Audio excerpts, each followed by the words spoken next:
Brittany Bundles, and today's video is going to be all about how to be a leader, okay? I'm going to be sharing some information that I pulled up on this article, or pulled up from this article, which I think is very helpful and insightful.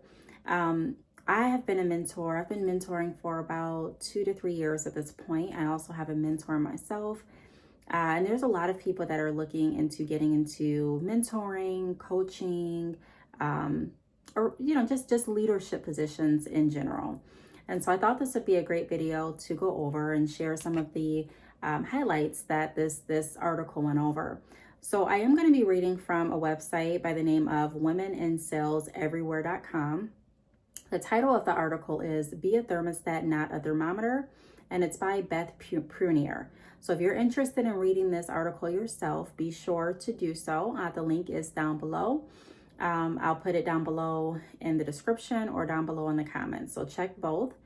And we're going to get right into this video. Before we do though, be sure to subscribe to this channel, especially if you like entrepreneurship. If you're an entrepreneur, if you're considering becoming an entrepreneur, this is primarily what this channel is about. I do have some other videos on here, but primarily my focus with this channel is to grow entrepreneurs and share the information that I have learned and also learn from you all. So without further ado, I'm going to get right into the video. Be sure to give this video a big thumbs up. Please be sure to subscribe, and let's get right into it. So I'm going to start off reading the first part of this article. Okay, again, it's be a thermostat, not a thermometer. When I first heard that analogy, it was actually in like a meeting conference, and I was really blown back by it. It's so simple, but it's so true, because as a leader, even as a business owner, right? Like you're the face of your business a lot of times, or you represent your business. You want to make sure that you are being a thermostat. You want to make sure that you're setting the tempo, you're setting the tone, you're setting the vibe, so to speak, with your business, because that's going to either attract people to you or repel them away. And so it says a good leader is a thermostat. When I say that, I mean that good leaders set the temperature for the entire room. This is very different from being a thermometer, which just passively reacts to the temperature. Those who do this well as leaders and as individual contributors are the ones who really make a difference. Over the course of many years in sales, I've developed several strategies for how to act as an effective thermostat. So her first tip, and I'm sorry, my eye itches a little bit. Her first tip is be hard on numbers and kind to people. Okay, and it reads, my dad was in sales and he always said something that has since become my motto. Be hard on numbers and kind to people. As a leader, set clear expectations. At the same time, kindness towards people and personal interactions is critical. Conversations about performance shouldn't be about blame. It's about clearly articulating where expectations stand and where someone is falling short. Then you work with them so that they can improve. If you are data-driven, you encourage your team to value metrics and use them to drive performance. So I agree with that. What I can say, just from my experience, when I'm mentoring people, I don't focus strictly on the numbers. I don't even focus strictly on numbers when it comes to me. Numbers are very helpful, right? Like they can help you set goals. For example, if we're wanting to see increased website traffic, it's good to know how much traffic you're getting. And it's good to keep some kind of chart to be able to see and track, okay, are we gaining more traction? Are we not? Numbers are also useful in terms of sales, right? If you have a sale goal, which you should have, you want to be able to see where you're at, how much you're making each day, how much you're making each week. You want to be able to differentiate between your gross and your net. You want to be able to see how much you're spending out on products, how much you're spending out in marketing. So it's, numbers are needed in business. I believe that action steps should be your driver. Doing the right action steps are going to produce the numbers that you're looking for. That's what I've seen throughout my entire journey in business. Does that mean that you do something right, you're going to get paid and you won't ever experience any decline with your income? That's not what I'm saying at all. But I'm saying that rather than focus just on the number or focus just on hitting a target, I focus on the behavior, because what I've noticed is that a lot of people become discouraged when they're shooting for a certain number and they don't make it. And then they become discouraged when they're shooting for a certain number and they don't make it immediately. So a lot of people start businesses with the idea that they're going to make X amount of dollars within the next 6 months. And sometimes that does happen, but more often than not, it doesn't. And people are still working on getting their name out there. They're still working on becoming acclimated with their business. They're still working on being able to market and have the conversations that are needed to sell their product. And so a lot of people are at a standstill, and especially entrepreneurs that I work with that are e-commerce only, figuring out, okay, well, how am I going to connect with people if I'm online? Implementing the right chat options on their website, doing the right footwork to be able to engage via email, to engage via blogs, like really taking it upon themselves to go the extra mile and talk to people. You'd be amazed how many people work with me through my dropshipping program simply because, not because they couldn't find another vendor, not because they couldn't find quality that they liked, but because I'm consistent and I'm always available. And when I say always available, I don't want to be literal. Like I'm not going to wake up out of my sleep at 3 a.m. to do calls or work. I'm not going to get up from the dinner table and start working. I manage my time. However, I set the right expectation and I'm available during the time that I say I'm available. A lot of entrepreneurs don't do that. Okay, they'll have a conversation today. You may not hear from them for another couple weeks. And when you're running a hair business and you're drop shipping, and let's say a client asks you a question and you don't know that answer, a lot of times if you don't get back to them, they'll go ahead and find someone else that seems more knowledgeable than you. So it is important to be able to have that open conversation or that open line of communication with your vendor, with your business partners, with people that claim to care about your success in business. And so again, I'm not focused just on the numbers because the numbers will come. I'm more so focused on the behaviors, the action steps. Are you consistent? Do you have a business plan? Are you marketing the way that we talked about marketing? Are you connecting with people? I'm not saying just reaching out and sending emails and not following back up, but are you following back up with people? How are you following up? Are you asking open-ended questions? Are you phrasing the way that you present offers? So based on what you told me, I recommend this. Like, what are you doing to secure the sale? And what I've noticed is that once people get the behaviors down pat, they excel in so many different businesses and so many different areas because they have the fundamentals needed to do so. So I agree with that. So if you are interested in becoming like a mentor, that is something I would definitely take into consideration, not just looking at the numbers, look at the behaviors too. Okay, the next point that she mentions is value the team success over your own individual success. So if you're going into sales leadership, you have to do it because you care about the team success.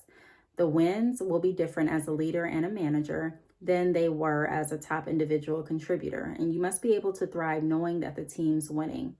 So let's say that you're wanting to become a coach. That's the same type of mentality. It's not just about you or what work for you or what you want to do. The biggest part that I think I didn't expect becoming a mentor is having the ability to realize that one shoe doesn't fit all, right? Like everyone has a different personality. So what's really beneficial about coaches and mentors is being able to see who you're working with. So see your team, see your clients, see your mentee, and be able to say, you know what, this is how my mentee's personality is. This is how their goals are. This is going to work best for them if they do this. And being able to come up with a plan and then ask for their input, saying, hey, let me know what you think about this. How do you feel about doing this? Because you want them to push past some of their barriers, but you don't want them to be so uncomfortable where they don't want to work with you and they shut down completely. So there's it's a very fine line between pushing the limits and pushing someone away. And you don't want to do that either. You don't want someone to get so discouraged that they just shut down and tap out. So I can say that having a mentality of not just, what can I do to look the best in my review? Like you keep that in your mind. But honestly, when I'm working with my mentees, my goal is what can I do to give them the results they're looking for? And everyone has a different result and a different goal, and everyone works differently. So being able to work with different personalities and being able to look at different strengths and also weaknesses and put those strengths into action, as well as some of the weaknesses into action, create a tailored plan that's going to push them forward is really where it's at. You know, instead of just, I've refined a lot of my mentoring structures since I've been a mentor longer. When I first started becoming a mentor, I more than likely, like I had more of a general approach. So if you needed help with sales, I had a template for that for everyone that needed help with sales. But it's so much more intricate. And that's why I have changed the amount of people that I work with and how I work with them so that I can have more time. Because it does take time to really get to know your mentee and to really understand what it is they're trying to do. And it's not an overnight process. It's not a process that happens in just a week. It's not a process where I'm just trying to rush through it to get a good review. But it takes time in order for them to actually be able to see change. And there's a lot of relationship building. There's a lot of getting to know not just them, but also their business, not just their business, but also their clients. So yes, I agree with that. Just wanted to add that in there. The third point that she goes over is use the 4 Ps when delivering feedback. So praise publicly and punish privately. I can't really relate to that. I know if you're like a manager, you may have to do like some reprimanding. But I don't punish. Not saying there's anything, you know, crazy about that if you're a manager and you have to, like I said, but yeah, I'm going to go past that one.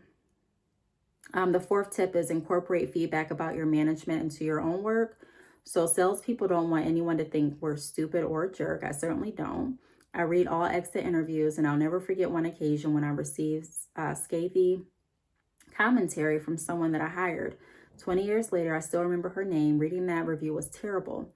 I went to the CEO of the company and he gave me great advice on how to deal with it. He said, I want you to read it word for word and find just an element of truth in it that you can learn from. Doing that doesn't mean you have to agree with everything the person says, but you should be able to take in feedback and try to see others' perspectives. That information will help you become a more effective manager of people. I agree with that. Now, this is something that can be very challenging, actually hearing honest feedback from people that you're working with.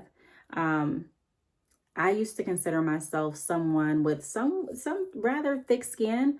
However, I can say that the longer I've been in business, the more conversations I've had, the more feedback I've received. And sometimes it's not an easy pill to swallow hearing consistent critique.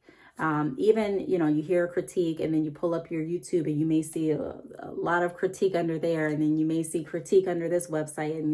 And it can be a lot at sometimes or at times. But I do agree with that, like trying to figure out and just let it sit and trying to challenge yourself to figure out different ways that you can approach or reapproach certain scenarios. And then some things you just have to accept the fact that, you know, hey, this is how they feel. Not everyone's going to want to work with you. Not everyone's going to buy your product, but it's going to benefit you to sit with some of the critique and feedback, even if you don't agree with it. And try, like this article mentioned, to see at least one thing that could be true and work on that. I've had critique with people saying, you know, hey, I think you should do this in your videos and you should have this in the background. And I was able to, you know, at that time when I heard it, I said, no, I don't really want to do any of that. I'll just make my videos in my car. But as the years progressed, I started, you know, caring a little bit more about how my background looked. But I've always been someone where I'm more interested in the message than the aesthetic. However, I do understand with social media, the aesthetic plays a huge part, because if it doesn't look good, people aren't going to want to listen to the message or watch the message or even click on the video to even get started with the message. So yes, I agree with that too. The next tip here is, when necessary, reset the story so that you establish your own credibility. And it says, when I was younger, I said to my CEO, oh my gosh, I'm not good with numbers. You figure it out for me. Obviously, saying that out loud was a terrible idea. Thankfully, I realized that pretty quickly and resolved to reset my story with him. I started by learning all those numbers. Eventually, my story changed to, oh my gosh, I was looking at the numbers last night and found this, this, and this. Did you guys know about that? By doing that, I was able to reframe my experience after leveling it up and bolster my credibility. To set the temperature, you need to be the person who defines your own story in a positive way. So that's like if you're working with a client or a mentee and or someone, if you're coaching them and you're like, I don't know anything about Shopify. I don't know anything about the e-commerce that you're using. So I can't really help you with that. Thinking about that and then being able to come back and say, you know what, I actually did some research last night in regard to Shopify. What I have learned is Shopify is one of the top e-commerce sites. They are great, exceptional for e-commerce stores. This is the reason that they're exceptional. They have analytics that will allow you to really tailor a specific plan. So we'll be able to really narrow in how your website traffic is doing, where your website traffic is coming from, your repeat clients. We'll be able to even see if you qualify for any funding through Shopify. I mean, you want to research and then come back with more knowledge about whatever you didn't have. Being an expert doesn't mean that you know everything. Being a mentor doesn't mean that you know everything. Being a coach doesn't mean that you know everything, but it should mean that you're committed to learning. So every day, it seems like I'm learning something new. And I never want that to stop. I never want to get to a point where I'm just done learning. You know, I'm not even interested in learning anymore. So continue to learn and then build that credibility. I really like that. Go back to your mentees and let them know, hey, this is what I've discovered. This is what I found. And this is what I'm willing to propose to you. This is what I'm ready to propose to you, and let me know how you feel about it. The next point is go to your team members one-on-one when necessary. I'm going to kind of skip that one too. And then this number 7 is establish a culture of learning on your team. I agree with this too. So like, even if you're doing mentoring and it's one-on-one, just providing homework sometimes, providing different resources and articles. I love doing that because you also want the people that you're working with to, in a sense, become, what's the right word? You want them to get in the habit of sourcing out information as well, which some people are really good at it, but some people aren't. You want them to obviously work with you, and so they're going to rely on you for some information, but you want them to also be able to find information and resources on their own, because there are going to be some times where they're going to be working on their own and you don't want them to feel stuck. And so sending over some information, some resources, going over some tutorials, how-tos. I've done tutorials on adding hair or products to websites. I've gone over tutorials on pricing products, tutorials on writing different website descriptions before ChatGPT was a thing. So yeah, I agree with that too. And then the last tip here is turn up the heat when necessary. Here's the thing about thermostats. They can turn up the heat. Sometimes good leaders will turn up the heat on purpose. That's part of the deal. Good leaders adjust the temperature according to what the team needs. Now, there are going to be highs and lows, especially in a startup environment, but you just can't flail around and be reactive like a thermometer, and remains firmly planted on the wall. So I like that. I think that article was really great. Again, that article is from womenInSalesEverywhere.com. And again, it was written by Beth Prunier. So the link is going to be down below somewhere in the comments or in the description bar. Really wanted to make this video because I do get questioned a lot about, you know, how do I start mentoring? I started mentoring when I got enough people asking for my advice for my assistants. I would get emails, DMs, sometimes even phone calls, text messages of people asking me, hey, can you help me? And then I started getting people asking, do you mentor? Do you offer mentoring services? Where can I sign up? And so I put that option on my website and people started signing up. And I started working with people and creating different plans on, you know, how we're going to structure it, payment, time spent, outlines of how I was going to mentor and coach and structure the program. And I really enjoy doing that. I enjoy helping, giving back. And so I try to tell people my experience to see if it will help them. But ultimately, if you put yourself in position where you're giving advice, where you're giving resources, where people are coming to you, that's what you want. Eventually, ultimately, you want people coming to you, seeking you out for advice. And then once that happens, then you can start providing more information, building that credibility where people are like, okay, great. I found someone that I can work with. I found someone that's reliable. So you want to be consistent. I found someone that is, that's accessible. So you want to make sure that you're out there, you're available for people to contact you. And then you want to share what you know. And one thing that I mentioned a little bit ago about constantly learning, I constantly learn so that I can constantly share and help. The more you invest in yourself, the more you'll be able to charge for your resources. You'll be able to charge for your knowledge, for your tips, and so, you know, for your insight. So if you are interested, you don't have to be what? I think a lot of people overthink it. You'll know if people are coming to you requesting your services. You'll know it'll feel right for you. And like I said, people will start asking, hey, if you're wondering, you know, hey, how can I become a mentor? And then some people, they don't even wait for people to ask. They just put their services out there and they do great too. So I really hope that this video helped if you are considering being a mentor or becoming a coach or anything like that, any type of leadership position. I think this video would be beneficial. I want to thank you all for watching, and I will talk to you on the next video. Bye.